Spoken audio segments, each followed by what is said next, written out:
तेरी कुदरत तू कुर्बान वञा किवें धरती ते आसमान बणई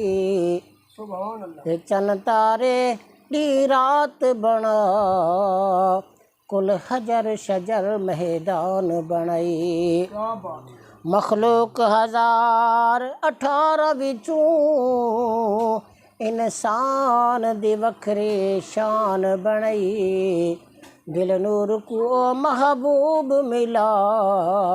जै की ते जमल जहान बणई।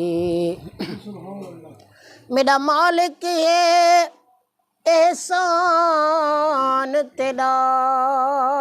सकु हक सच दी पहचान लीती सकु अशरफुल मखलूक बणई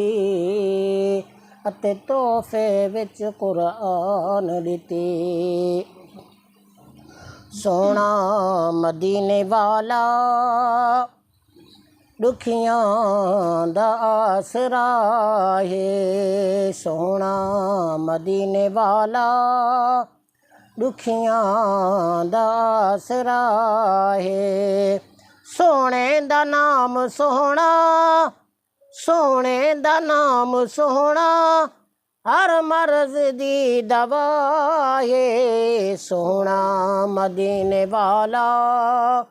दुखियां दा आसरा है सोना मदीने वाला